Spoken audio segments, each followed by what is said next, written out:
The first rule of success is to have a vision. You see, if you don't have a vision of where you go, and if you don't have a goal where you go, you drift around and you never end up anywhere. It's like you can have the best ship in the world, you can have the best airplane in the world. If the pilot or the captain doesn't know where to go, it would just drift around. It would not end up anywhere, or most likely in the wrong place. So I was very fortunate that I stumbled onto my vision. I mean, as you know, I was born in 1947 in Austria after the Second World War.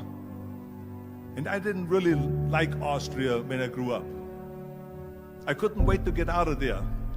I couldn't see myself becoming a farmer or a worker in a factory or anything like that. Even though my parents wanted me to stay there and have a normal life. My father wanted me to become a police officer like he was. My mother wanted me just to stay there and marry a girl with the name of Heidi, hopefully, and have a bunch of kids and run around like the Van Trapp family in The Sound of Music. But that was their vision, not mine. My vision was totally different. I felt that I was born for something special, for something unique, for something big. Do you know how great it felt that I knew where I was going? Imagine the majority of people don't know where they're going. It's when you have a goal, when you have a vision, everything becomes easy. Because remember that in America, for instance, when you study, you will see the percentage of people that like their jobs. 74% hate their job in America. Now, there is not much different when you come to Europe. The majority of people don't like what they're doing because they're really not doing it because they didn't have a goal and they followed this goal. They just aimlessly drift around, and then all of a sudden there's a job opening, so they get that job because you have to work. But then when you work, it's a chore. It's work. It's not fun. So if you think about, only a quarter of the people really enjoy what they're doing in life. That is unbelievable if you think about it. So I felt so blessed that I knew what I was doing. It's like a medical student that studies and knows he wants to become a doctor. You know where to go. So I knew where to go. So people always ask me, when they saw me in the gym in the pumping iron days, they say, why is it that you're working out so hard? 5 hours a day, 6 hours a day, and you have always a smile on your face. The others are working out just as hard as you do, and they look sour in the face. Why is that? And I told people all the time, I said, because to me, I'm shooting for a goal. In front of me is the Mr. Universe title. So every rep that I do gets me closer to accomplishing that goal, to make this goal, this vision, turn into reality. Every single set that I do, every repetition, every weight that I lift will get me a step closer to turn this goal into reality. So I couldn't wait to do another 500-pound squat. I couldn't wait to do another 500-pound bench press. I couldn't wait to do another 2,000 reps of sit-ups. I couldn't wait for the next exercise, for the next half hour of posing and all the kind of things that you have to do to be a champion. And with the age of 20, I went to London and I won the Mr. Universe contest as the youngest Mr. Universe ever. And it was because I had a goal. So let me tell you something, visualizing a goal and going after it makes it fun. You got to have a purpose no matter what you do in life. You got to have a purpose. So that's rule number one, have a vision. Rule number two is, don't listen to the naysayers. Don't listen to the naysayers.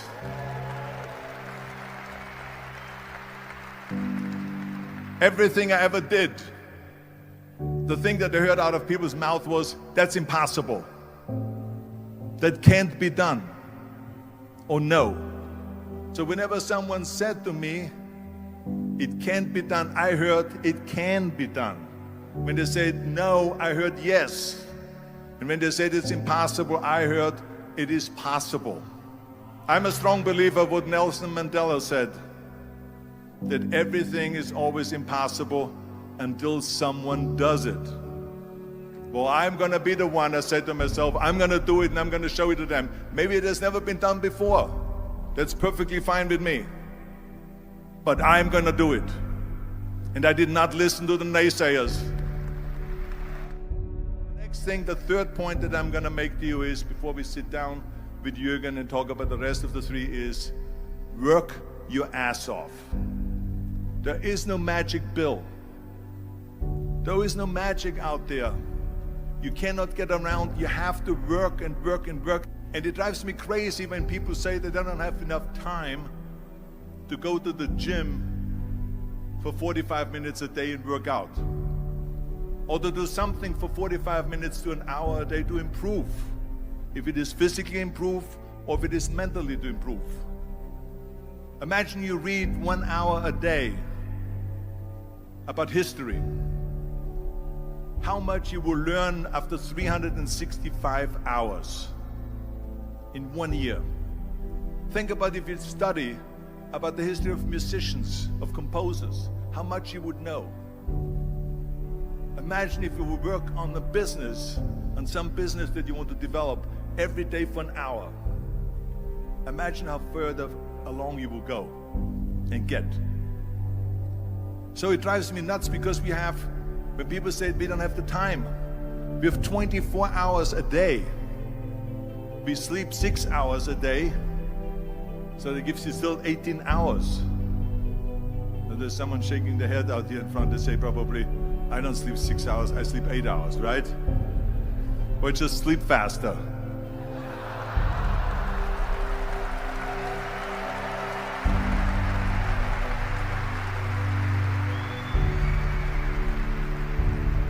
So we have 18 hours a day. The average person works around 8 to 10 hours. So let's assume it's 10 hours, so we have 8 hours left. Then you travel around an hour a day, maybe 2 hours a day. So now you have still 6 hours left. So what do you do with these 6 hours? What do you do with these 6 hours? Then we eat a little bit, then we schmooze a little bit, talk a little bit to people and all that stuff. But you can see how much time there is available if you organize your day. So you got to work hard.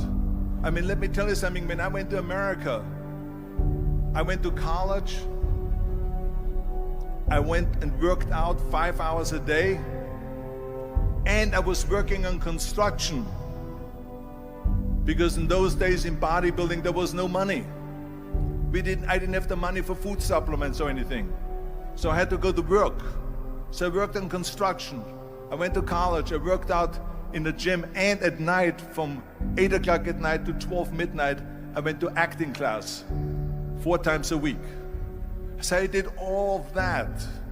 There was not one single minute that I wasted. I became very friendly with Muhammad Ali in the 70s. And Muhammad Ali worked his butt off. And I saw it firsthand. And I remember that there was a sports writer that was there in the gym when he was working out and he was doing sit-ups. And they asked him, how many sit-ups do you do? And he said, I don't start counting until it hurts. Now think about that. He doesn't start counting his sit-ups until he feels pain. That's when he starts counting. That is working hard. And so you can't get around the hard work. It doesn't matter who it is. As a matter of fact, I believe what Ted Turner said, work like hell and advertise.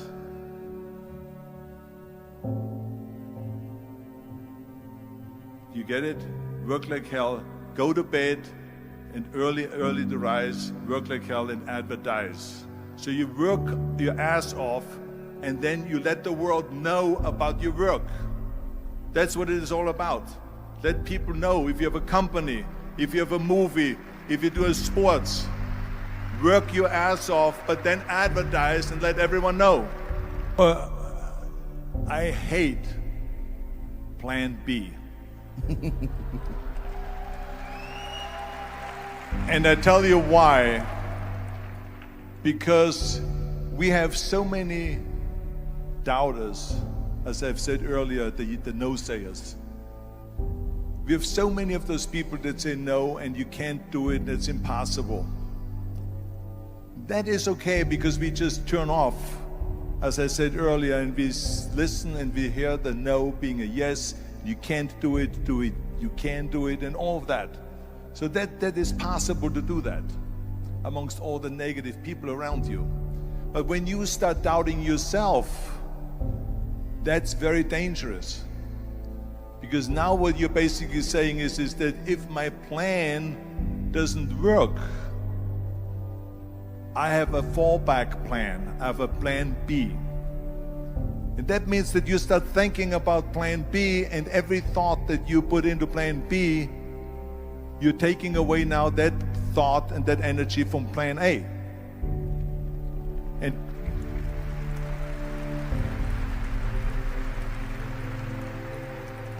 And it's very important to understand that we function better if there is no safety net, because plan B becomes a safety net. It says that if I fail, then I fall and I get picked up and I have something else there that will protect me. And that's not good, because people perform better when there's no safety net. People perform better in sports and everything else if you don't have a plan B. To me, it is very dangerous to have a plan B, because you're cutting yourself off from the chance of really succeeding. And the reason, one of the main reasons why people want to have a plan B is because they are worried about failing. What is if I fail, then I don't have anything else? Well, let me tell you something, don't be afraid of failing, because there's nothing wrong with failing. You have to fail in order to climb that ladder. There's no one that doesn't fail. We all fail. It's okay.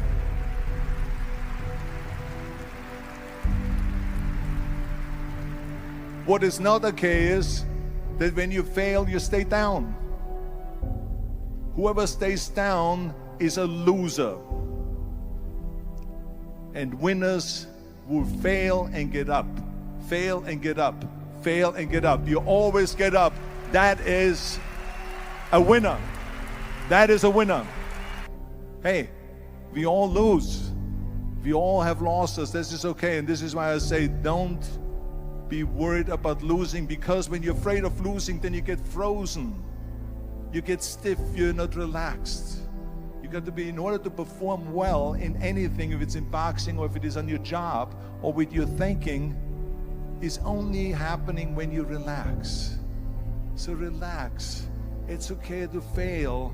Let's just go all out and give it everything that you got. That's what it is all about. So don't be afraid to fail. This is one of my 6 rules to success.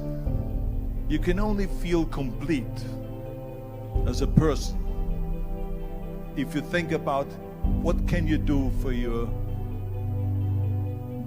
fellow member around you that maybe needs help. I felt like that. Everyone has a different motivation why you get into that. I was an immigrant going to America, and I saw how America was the most generous country in the world. I mean, they opened up their arms to me, they helped me, they invited me for Thanksgiving dinner. The people, they brought me, the bodybuilders in the gym brought me plates to my apartment because I had no plates, I had no silverware, I had no bedware, I had no pillows, I had no blanket, I had no TV, I had no radio, I had nothing. They brought it to my apartment. They helped me. And I saw that firsthand, this generosity in America. And I said to myself, as an immigrant that is being embraced with open arms, that I need to go and make sure that I give something back.